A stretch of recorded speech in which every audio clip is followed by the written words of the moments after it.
Glad to have you with us today here on the Market Day Report. I'm Marlon Bowling with you. Let's go ahead and open up our trade, and let's see which direction the grain markets want to go on this eve before we get our WASDE report. Well, the corn market, no sign of enthusiasm so far. Everything down a little over a penny. We have the December corn down a penny and 3/4 at 5.51 1/4, and that's about it as far as the excitement level goes. Now, if you look at the soybean trade, our quotes provided by bar chart show January now 11 lower at 11.94 1/2. Wow, they're really kind of pushing the flush handle on this one on soybeans. January now actually trading 14 cents off of its overnight high. March down 11 3/4. Let's take a look here at the wheat market. In Chicago wheat on December, we're at 7.66. That would be down a half cent right now. So nothing going on there, everything quiet. Kansas City, December, now up 1/4 cent at 7.79. That couldn't be much more flat. And in the Minneapolis market, we had that December contract 1 3/4 lower at 10.07 3/4.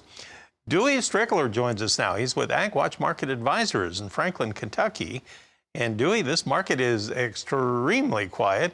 If anything, the only one with any big move is soybeans, and that's to the downside today. This is ahead of the WASDE report tomorrow. And I was mentioning in our earlier routine here on the broadcast that maybe they're already factoring in all the potential bearish news for tomorrow. What do you think about that? I think they are in some respect here, Marlon. I think the problem with beans, and that is they have a real history that exports generally peak sometime when you get into the middle part of November. So we may only have another week or two, and then we'll start seeing bean exports begin to slide. Right now, we're looking at Brazil is ahead in their planting. No real crop problems there, so it's just kind of hard for the bulls to get a little bit excited here in the beans. Well, now, a year ago at this time, we were getting 1 million ton, 2 million ton sales of soybeans to China, and there's nothing right now. If this is the peak, I mean, how bad can it actually get? Historically, when shipments peak in November, they generally slide between 65 and about 80% going into the end of the marketing year. Let's look at a chart here on soybeans, and I know you follow Elliott wave theory, but you follow other technical factors too. So if you look at a January soybean chart, what does it tell you right now? I mean, are we finding support anywhere nearby? No, we're really not. Since you look at those July highs that we made here, a little bit under $14, you're looking at a double zigzag pattern. Looks like we got another leg down to go in our beans here. So no, it doesn't look like we're at a bottom here just yet. What about on the December corn, if you look at a similar chart? Look at a similar chart. I think we could see corn move lower here. I don't know if we're going to get down to those lows here of about 497 here or not, but we could get down into maybe about the 515, 510 area, possibly. Now, the question is, what about December of 22 corn? There's so much concern about input costs next year. Look at that graph. Now, that shows more of an uptrend. Yes, it does. I'm showing that we probably got one more high left in the December 2022 corn, and then it's going to be sort of up to grabs. There are about two different patterns here in this Dece corn. Both of them are friendly. It just depends which one is going to play out. Okay, right now on the U.S. dollar index, let's take a look at what it's doing. And currently on the index so far today, it's down 177 points. Not doing much of anything at 94.140. We'll come back in just a moment. Dewey will open up our livestock trade and see what it wants to do on a Monday when we come back. We're back with Dewey Strickler, and it's time to open up our livestock trade here on a Monday. Let's go to live cattle first.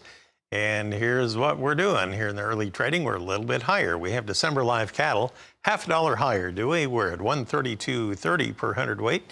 February up 55 at 137.67 right now. And then on the deferred contracts, the gains are not quite as much out there. On the feeder cattle trade, we have November down 50, but you have January up 57. We're at 160.17. All the deferred months are about 30 to 60 cents higher. So a little strength out there. And of course, keep in mind, remember, the corn market is lower. Lean hogs, well, you have December down just 12 cents at 76.42. Now, it looks like at one time we were about 80 cents higher, but we have turned lower here. February, now 2 cents lower at 79.45. Looks pretty choppy here on the open on the hog trade, Dewey. Yeah, it is. The hogs, I think, are finding a little bit of weakness here. We got slow exports. China's imports, understand, are down about 12%, so that's putting a little bit of pressure, I think, on the hog market.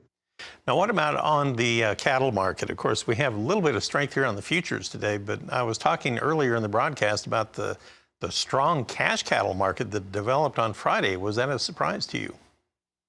Well, not really. You do have a seasonal uptick in demand here for beef going into the holidays, and it looks like we're pretty much following the norm on that. Well, is anything related to the action going on in the equity markets and also in the financial markets? Let's take a look at the Dow right now and see what it's doing today. You know that December futures contract on the Dow Jones Industrial Average is now up 164 points. It's up at 36,379. We've had quite a run. These are new record levels yet again, right? Yes, it is. I could see the Dow going up to maybe around 41,000, but bear in mind we are in our last leg higher. When we do peak, it's going to be a pretty horrendous drop. So if that's the case, would that cause any damage in the ag markets, or would that maybe bring investor money back? I don't know that it's going to bring any investor money back here. When I look, say, for instance, at your institutional investors here, especially in wheat, they have been liquidating their longs since May here. So that said, they're not placing any inflationary expectations with at least using the wheat market here. They may be using other vehicles, but certainly not that. Well, let's look at the dollar value this morning and currently on the U.S. dollar index right now. December futures down 162. Now we're at 94.155. The gold market can be an indicator of what's going on here with the economy. It's higher today. We're $8 higher at 1824.40. That's per ounce. And on the crude oil market on your West Texas Intermediate crude right now, your December futures are at 81.82 per barrel, and that would be up 55 cents on the day.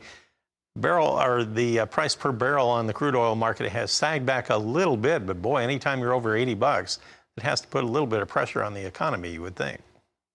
It puts a little bit. I think one of the best gauges we got here for our economy right now, Marlon, is looking at the natural gas market. Natural gas looks like it's going to be up in its fifth wave higher here, and it's a pretty clean looking pattern. All right, well, let's take a quick look at that natural gas market then. And right now, well, as I switch over to the chart, the December futures now about 5.5 cents higher at 557.1. Okay, well, thank you. I appreciate the help here, Dewey, and we'll talk with you next week. Dewey Strickler of AgWatch Market Advisors. Janet, we're off and running. Here we go.